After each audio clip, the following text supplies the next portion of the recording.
You're listening to the Government Mule podcast, a production of the Tulsa County Clerk's Office in Oklahoma.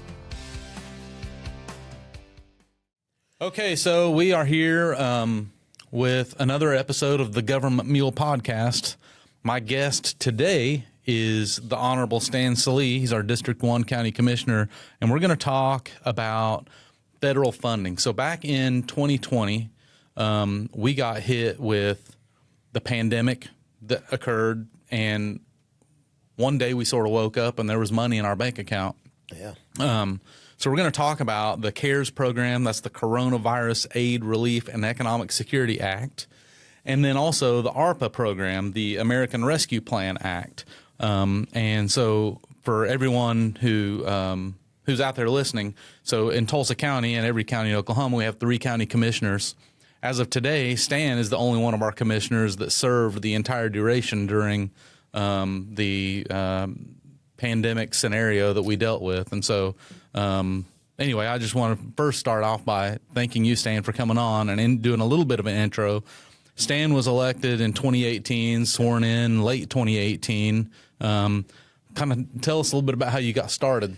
Oh, well, excited to work in county government. It's very similar to what you do at municipality level and serving people, and it's one of the fastest government can reach the people faster in county government more than any other form of government, and love being able to be in a position to help people. But yeah, I got sworn in late 2018. It was a vacant seat and served 1 month, but my term started in January.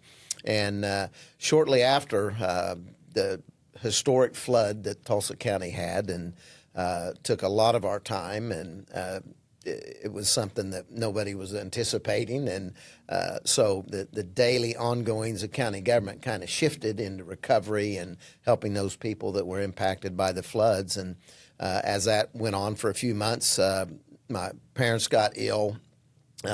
Both passed away in the end of 2019, and it's kind of a rough year. And then a few months later, this pandemic hits, and the whole world seems to be shut down. And it was one of those times where you're saying, is this really what I signed up for? And so it's not just roads and bridges. It's very diverse, and, glad I was in there. Had a lot of great people around me, with me, and we helped a lot of people, businesses, nonprofits, get this community back running again. Let's talk real quick about the flood just for a minute, because the flood that occurred actually ended up impacting probably more of your district, District 1, northern Tulsa County, than it did a lot of the other District 2 and 3 in the county. And so just maybe a couple examples of some of the stuff that happened right off the bat as you started.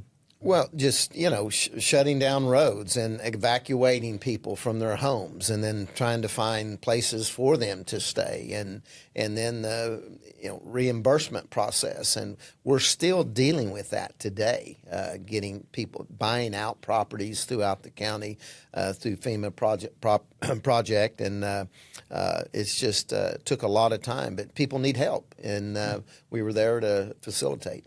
Yeah. So fast forward on then from there to January or so of 2020, I remember that me and some of my staff had gone to a conference in Austin, Texas. We had driven down there, and I remember we were on our way back. It was probably late February or so, and there were all these reports of this virus that had seemed to start overseas, and there were some folks there in the Austin, Texas area that had come back home. I think they might have been on a military base or something. So there was an outbreak on this base, and me and my chief deputy at the time and a couple of others, we started talking about, hey, what happens to us if this spreads up to Oklahoma, to Tulsa County, and how's this going to be if this is a nationwide impact and whatever? Well, we didn't know what was going to happen, but what did happen is we ended up, along with the rest of the country, having to shift gears on how we did county government as well, with regard to shutdowns and lockdowns and businesses being temporarily closed and organizations. And so then it was April 23rd, 2020, I remember getting a phone call from our county treasurer saying, hey, Michael, we just got $14 million deposited in our bank account from the federal government. Actually, the exact total was $113,690,799.60. And the Trump administration at the time gave us some preliminary guidance that they wanted us to get this money out into the communities as much as possible to help stabilize organizations, private and public. But they didn't give us a whole lot of like real detailed guidance like the federal government would usually do. So we worked together, the county clerk's office, county commissioners. I think it was Commissioner Peters who actually set up our original CARES committee. Right. And pretty quickly thereafter, you weighed in pretty heavily and talked about business recovery. And so maybe talk a little bit about, we kind of doubled down on business and organizational recovery. Absolutely, and it hit home with me. I think I was watching the Thunder game with others, and when they stopped the game mid-game and evacuated everybody, I said, this is real and this is happening. But one of the things I'm very proud of that my colleagues, Commissioner Peters, Commissioner Keith, we wanted to help the business community. We wanted to help the nonprofits. We wanted to help the people that were told to shut down their businesses. And so the federal government was offering PPP for more salary type reimbursements, but the bills kept coming. Insurance, heat and air, and nonprofits couldn't go out and raise money. And when I say nonprofits, I mean that goes all the way down to soccer leagues and baseball teams, and just the whole gamut just stops. And so we picked $60 million. Now, who's going to give that money out? We weren't set up and structured to do that. As far as vetting the public, you just don't hand the money out. So you have to make the checks and balances of, are they a real business? Do they file taxes? And, all the things that's needed in a grant process. So we looked at Tulsa, TED, Tulsa Economic Development Corp., and Rose Washington, her team that is in that genre as far as grants and distribution, and worked a deal with them. The county did for them to be the verifying agency, the qualifying agency, and their recommendations would come to our board, the BOCC, and we would go through them all and approve them, and helped hundreds, thousands of people out there throughout the county, and very, very proud of that. I still hear from people who got one of those awards or grants, and I mean they were game changers for those businesses and organizations. Because you're right, I mean you talk about the average nonprofit in Tulsa, like the food bank or Emergency Infant Services or one of those types of folks or organizations, and they had no ability. There was so much uncertainty about what was going on, they couldn't do anything that they would normally be doing to raise money or do some of their regular functions, but they still have this humongous need, probably an accentuated need in the community for their services. Right.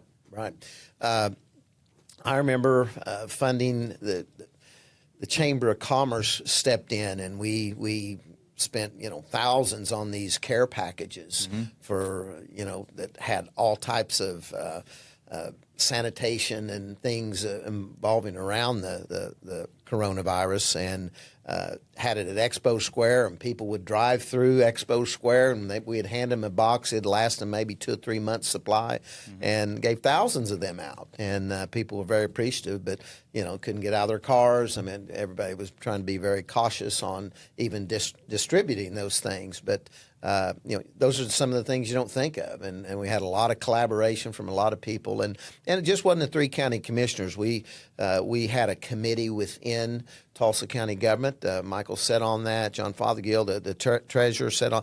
And it shifted and rotated. We had some of the procurement people and people from the DA's office to make sure checks and balances. But it was well thought out, and the whole idea was to get the help out as soon as possible, and very proud of the people that worked hard to do that. Yeah, we did have a great team, people that would meet sometimes multiple times a week to go over applications and look at things. One of the things I think that was really important in the program is there were a lot of our organizations, and we were probably set up a little bit better than the average government organization to be able to work somewhat remotely, handle the online meetings versus the in-person meetings. But we still had to, we used a fair amount of the CARES money to buy laptops at the county, or to buy equipment that would allow us to do things in a more remote fashion than what we had done before, including the court system. We bought a lot of equipment, $2 million worth, I think, of streaming equipment for the courts to be able to do, web-based hearings. But we also, through that, we recognized a major need with our municipal partners. So I think we had carved out $2 million early on to send to the cities in Tulsa County, all 11 or 12 of them. And we did. I mean, we sent, the city of Tulsa, obviously the biggest one, we sent them more than $500,000 for just what you're talking about that we did with the businesses. So with some of the personal protective equipment, sanitizing stuff, some of these software licenses that people needed to buy to be able to do online meetings, things like that. So we spent a lot of money and sent it out quick to some of our municipal partners. So, I mean, we've got almost $600,000 to the city of Tulsa, $150 to the city of Jinx, $133 to Owasso, $86,000 to Broken Arrow, Collinsville up there in District 1, almost $69,000. So that was, I think, a big help to our municipal partners. And it's worth noting, I think, that we were the only organization in this part of the state that got a direct allocation of CARES money. Right. So there was a little bit of consternation, I think, maybe, or unease that the city of Tulsa, being, a 400,000 population city, did not get a direct distribution, but we did. So we worked hand in hand with them on quite a few projects in that. We did, and I'll note, on the court system, we had to get the number of people out of that courthouse. And so we were able to keep some of the courts in, but we had to set up courts in other locations and to all the spacing requirements and just the unknowns. I mean, we were trying to make good decisions, but so much was not proven or unknown on caution. And but there were millions that went to the court system, and courts needed to go on. They did shut down for a while, and then the jail system. Sheriff Regalado, I mean, people don't realize that the 1,000+ people we have in the jail, we have to keep them healthy and make sure we have all the proper stuff to deal with it. And so we made sure those allocations went to them. And I will say, to their credit, they had very few cases of COVID in the jail, and just shockingly how well they performed. And but they still have to do their job. They're still patrolling and arresting people. And so, there were things that we did for their cars. And it was just the whole gamut of, our social services. We house people in our social services for short-time housing. And, we had to deal with that as well and give all them precautionary measures to handle the people that lived in there. Yeah, I think it's interesting you mentioned the sheriff's cars. I remember that we were already looking to buy the sheriff some more cars, but then several of the manufacturers that make police package put a superheater in those cars to be able to. I mean, today we kind of sort of laugh a little bit about it, but at the time there were still so many unknowns, and we thought it important at the time to at least buy a few of those vehicles that were available that had that heater in them that would burn off, quote unquote, the virus or the COVID, whatever. And so we did that. Yeah. The health department gave them millions of dollars to not just do testing, but they were looking at the sewer systems and just all types of different things to identify where we had problems throughout the region. And so, there were more asks than we had money. You would think that is a lot of money, but, a lot of them didn't qualify. And, when like you said earlier, the government put this money in our bank account and gave us a couple of pages of guidance. And the caveat at the bottom was, and if you misuse this fund, you have to repay it, pay it back. Yeah. And so we were very cautious on making sure that we checked all the boxes and made sure everybody qualified. Very judicious about it. And your department had a big part of that. Yeah. So we handled the checkbook basically for it. I mean, the commissioners approved the expensive money, but then the county clerk's office handles the checkbook. And I remember having a conversation with a county commissioner, not you, one of the other ones at the time, that called me, and they had a request from somebody fairly prominent in the community for us to grant a $2 million award for a program to give out some gift cards. And, I told that commissioner, I said, well, Commissioner, here's the thing. I was like, I don't want any of the three of my county commissioners to go to jail, but I actually refuse to go to jail myself. And so we're not going to really do that program. Like, I don't feel comfortable writing that check, even if the committee were to approve. So it wasn't always sunshine and rainbows going through this process. We had some disagreements, but I think we're very judicious in what we did. And I'm grateful for the partnership we all had between all of our offices and the staff. Aaron Weedman, who was on our podcast, I think the last one we did where we talked about the budget process, Aaron was really our lead budget guy and accounting guy for all of the CARES and ARPA funding. And we utilized some of the funding to shift and pay part of his salary during that. But the county clerk's office did not add staff to do these programs, even though it totaled up to, a couple plus $100 million.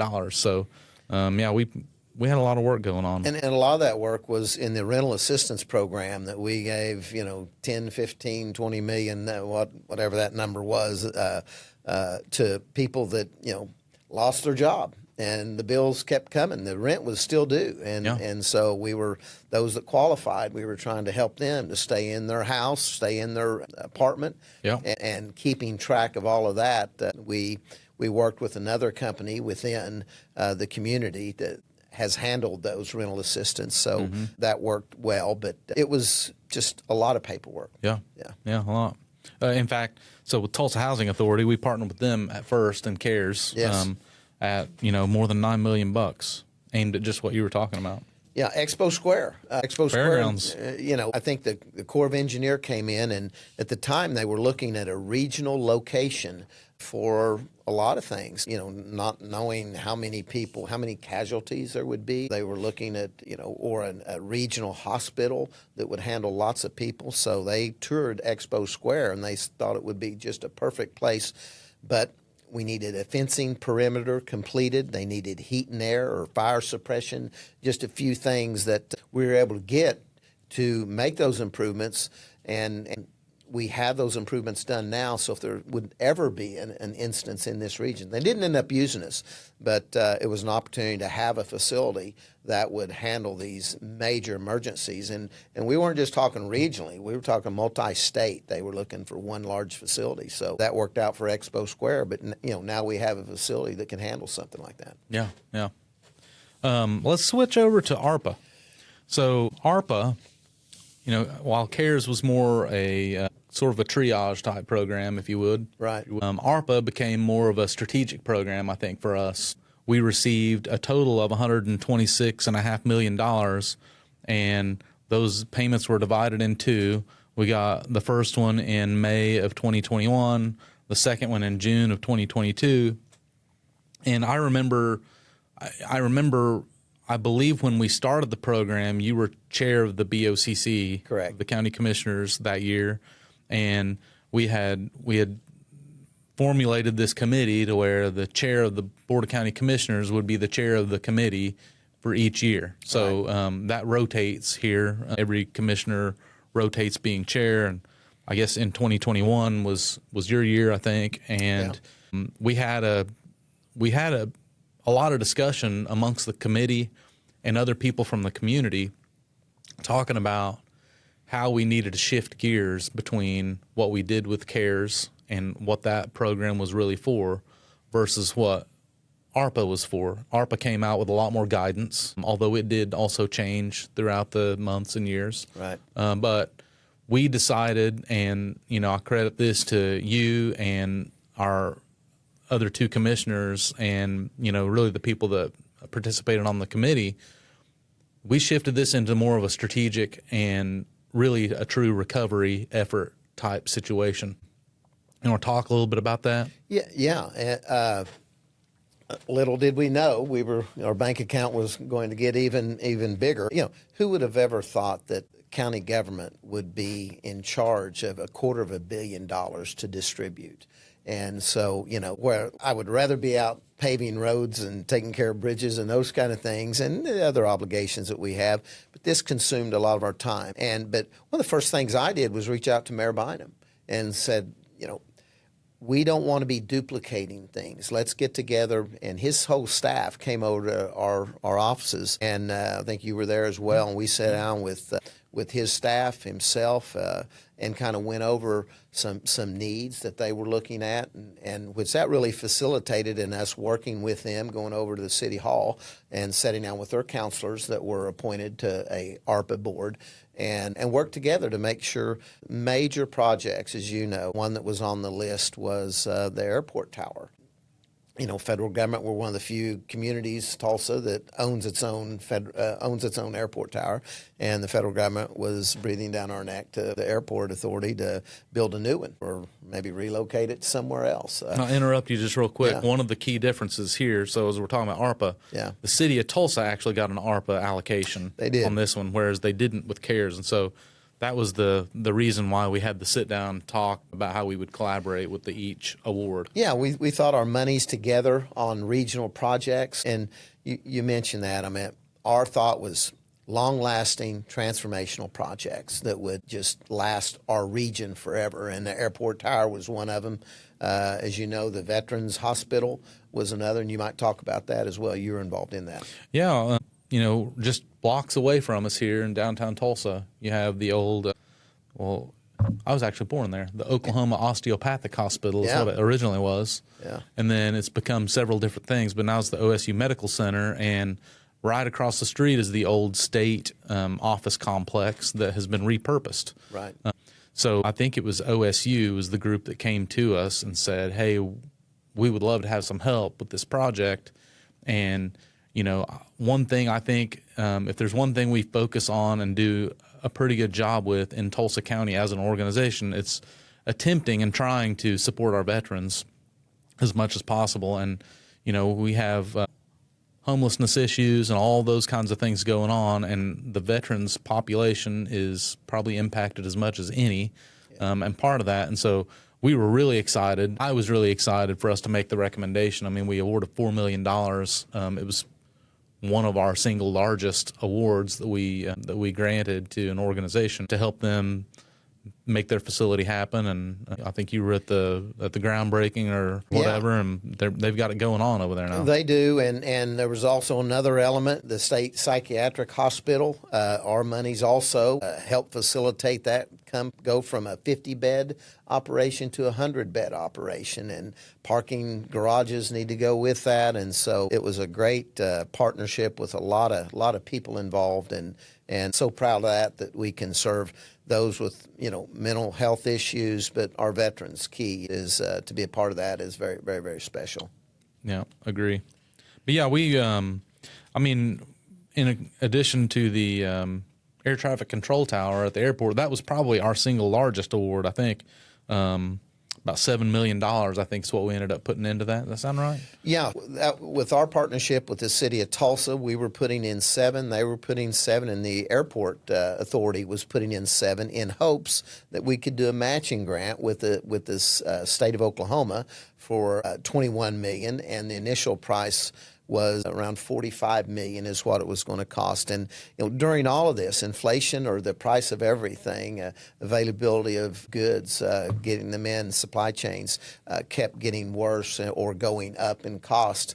And if it wasn't for Jim Inhofe, we wouldn't have that airport tower. It went from 45 million up to now close to 100 million. Senator Inhofe was able to get a 40-some million dollar grant from the funding from the federal government, and just without his support, we wouldn't be building that airport tower. So it was a great thing for the region. Huge for the region, for sure.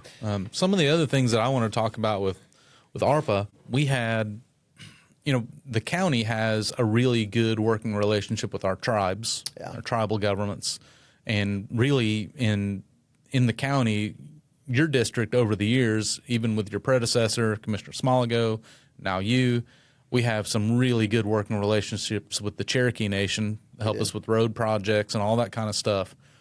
During the pandemic, we were approached by the Muskogee Creek Nation, and they had asked other organizations to help.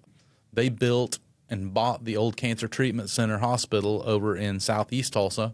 Right. And in that, they wanted to set up a monoclonal antibody treatment for people dealing with pandemic conditions and people who were infected. And it was a very, I think, effective treatment at the time. And they came to us, asked for funding.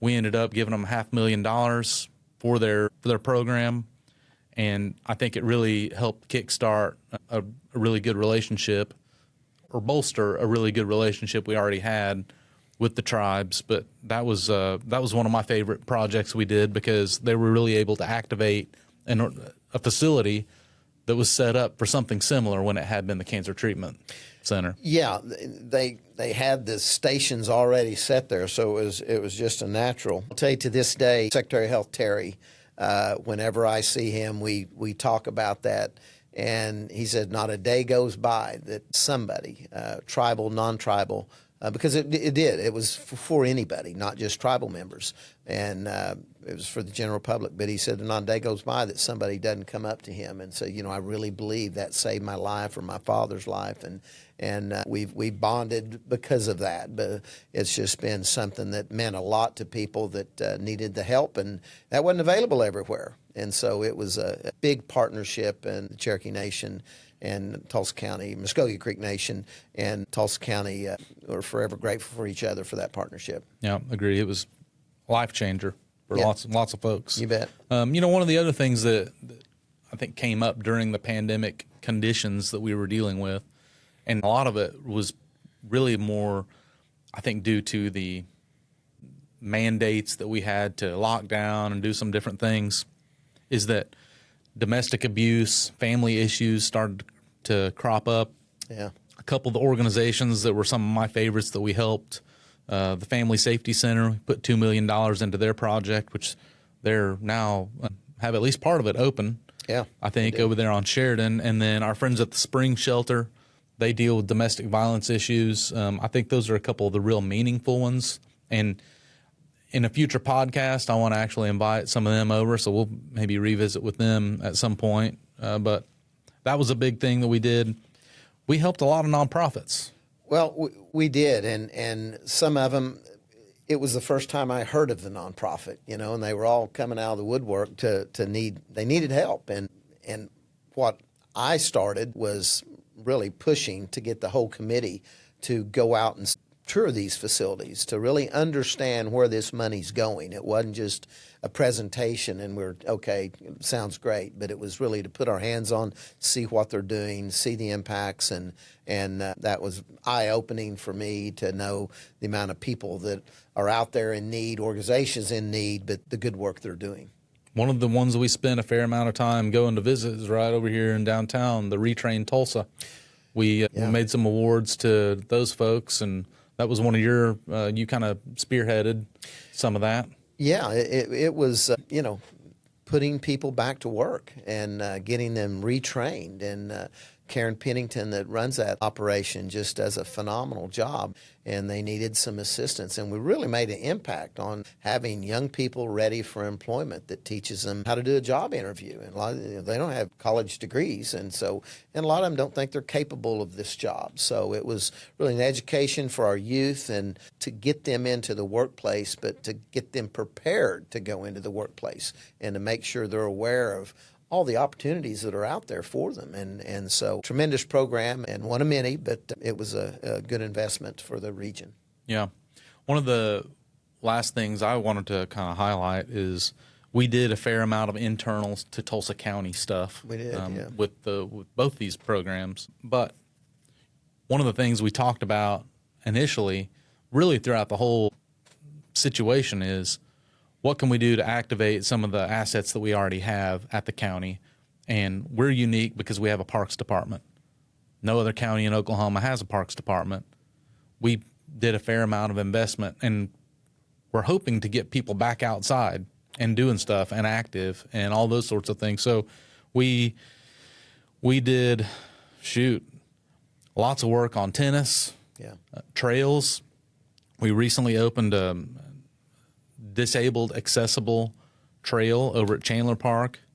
A lot of stuff up at O'Brien Park, including ball fields that we just talked about, and we did the ground or the ribbon cutting on recently. Other facilities that help our parks. So that was a big deal to our program as well.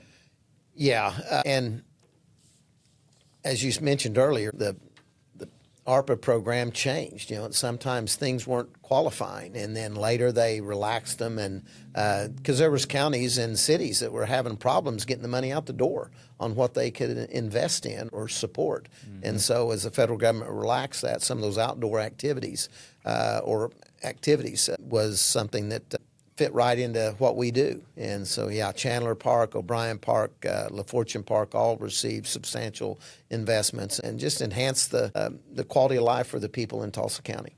Yeah, for sure. Yeah. Well, I think that pretty much wraps up everything I wanted to cover. Is there anything else you want to add to the discussion about CARES or ARPA or any of the federal funding? Yeah, I mean, we talked about all the help we gave the courthouse, and that was to continue court process, but there was also the courthouse itself that I wouldn't say, government's not always the best in sometimes maintaining their assets, and and we've done a good job, but we're also restrained on the funding that you have available to do projects. So this was an opportunity to really spend some money for the people that are in that courthouse every day. And we had marble facade pieces that were falling off from time to time, kind of a life safety issue. Major liability. Major liability. And so another thing that Commissioner Keith and Commissioner Peter wanted to do is put money back in our courthouse and get that in a better position. So we had an assessment done. We really targeted on life safety issues for the public, for the judges, for the people that work there, our county employees. And so that's ongoing now that we're doing that. And we looked at our election board. We'd been talking for a decade plus about, well, we'd like to do this. We're running out of space. We want to expand it. Just don't have the money to do it. And that presented that problem. Same way with the sheriff. He was in a very old building that didn't have to be downtown. And not very functional. Not functional at all. And so we relocated him and built him a new facility, and we'll sell the old one. And it was those kind of things that we made these investments that impact all the taxpayers for their services here in Tulsa County, and didn't raise their taxes at all. And those are the programs I want to get behind for sure, that we could invest in our region and for the people that pay our taxes, but not make them obligated to build all of these facilities. And it's transformed our county government. It really has, with the quality of assets we have for the people. Yeah, I totally agree. In my spare time, I'm a sheriff's reserve deputy. The facility out there with training facility, operations facility is not fancy or anything, but it's very good, way better than what the sheriff's office had before. The election board has plenty of space to be able to do all of their operations and conduct elections. So far, they've been moved in for several months now, right? And they are doing well over there. I think they've had at least one election that's happened in that facility, and it's running just the way they thought it would, which is good. And we've upgraded. I mean, it's safe and secure, more secure than it ever has been. So this facility we have right now, that's what people expect, the safe and secure elections. And this will give them, decades and decades of room to grow and continue that operation. Yeah. The last thing I would say really is that, we have an incredible team here at Tulsa County. Our staff is unbelievable. so many of these people worked super, super hard, including some folks from my office, some folks from your office, and a lot of the departments around the county to make this happen. And, we still are working on wrapping up a few projects, spending a little bit more money. I just approved a report that goes to the federal government, I think a couple of days ago, that we have to do a quarterly report. So we continue to do that kind of stuff, but we're wrapping these programs up. I don't think any of us are sad to see these programs go. No. We're glad to kind of get back into, your routine of getting roads paved and things like that. We're trying to get back in our routine of recording land documents and keeping the books and making payroll happen and all that kind of stuff. So, but a huge thank you to our staff that and the folks from around the community that helped us with this project and with these funding programs, because we could not have done this without a lot of people from the community. Of course, we had a lot of people asking for funding, but a lot of people really did an earnest job of helping us make determinations that we needed to make and make some of these happen. So that was really good, but I think we're excited to have this chapter closed. Absolutely, and our employees here at the county just did a yeoman's job. I meant to thank every one of them. It was a difficult time, but we got through it, and really we did our job. We got those funds out to where it was needed and expeditiously at that. And so I can't thank everybody enough. Glad it's over. Yeah, for sure. Yeah. So that wraps up this episode of the Government Mule podcast. My guest today has been County Commissioner Stan Sallee. My name is Michael Willis, your Tulsa County Clerk, and we'll be back with another episode soon. Great. Thanks. Thank you, Michael. Appreciate it.